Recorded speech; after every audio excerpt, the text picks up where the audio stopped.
Dan jangan lupa untuk subscribe YouTube channel Metro TV News dan juga nyalakan notifikasinya. Halo, selamat pagi pemirsa. Saya Chandra Dewi kembali hadir menjumpai Anda tentunya dalam Cerdas 5 Menit.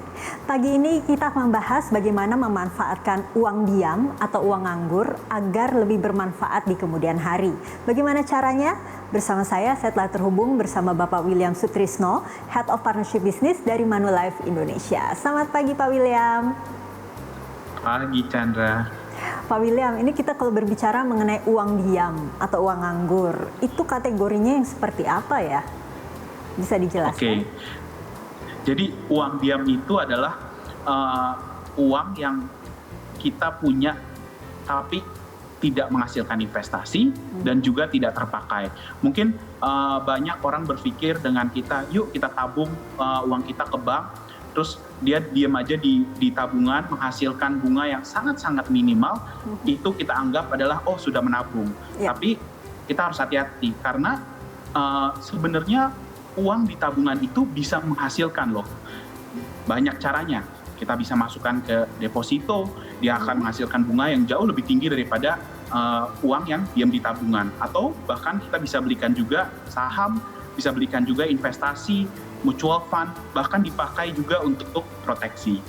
Nah, sebaiknya diinvestasikan, cara mengolahnya bagaimana ya Pak ya? Kita pastikan dulu kita penuhi kebutuhan kita gitu. Jadi uang diam itu istilahnya sudah tidak dibutuhkan untuk kebutuhan yang pokok. Caranya gimana? Tadi sudah saya sebutkan juga ada beberapa pilihan.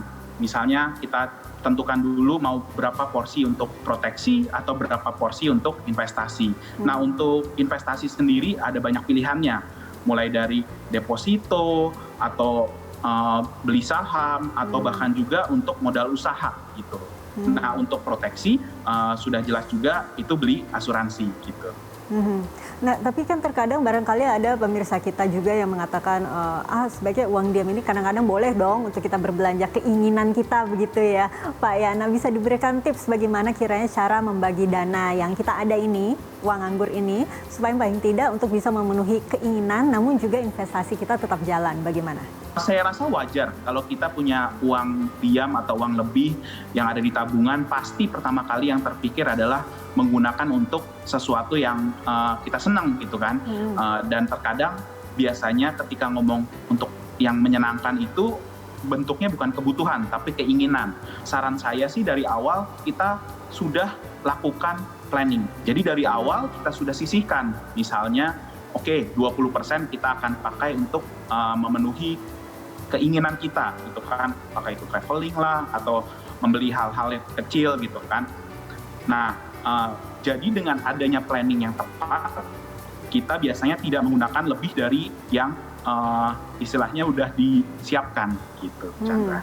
Jika memang ternyata uang diam atau uang nganggurnya ini juga cukup terbatas ini Pak William ya, kita kan juga tadi pun Pak William singgung mengenai proteksi. Sebetulnya seberapa urgensi penggunaan uang dana yang nganggur ini untuk proteksi di samping juga untuk investasi? Bagaimana perbandingannya?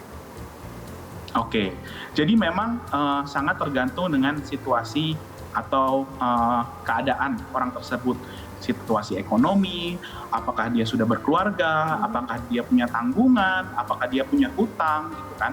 Jadi memang sangat tergantung. Tapi yang saya sarankan adalah lakukanlah investasi dan proteksi itu secara bersamaan gitu. Jadi memang tujuan proteksi itu bukan hanya melindungi terhadap resiko, tapi tujuannya juga melindungi terhadap ekonomi kita.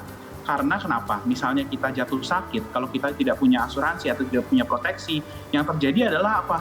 Hasil jeripayah kita, investasi kita akan terpakai. Nah, itulah tujuannya proteksi. Jadi proteksi juga secara tidak langsung memproteksi investasi kita, gitu Chandra.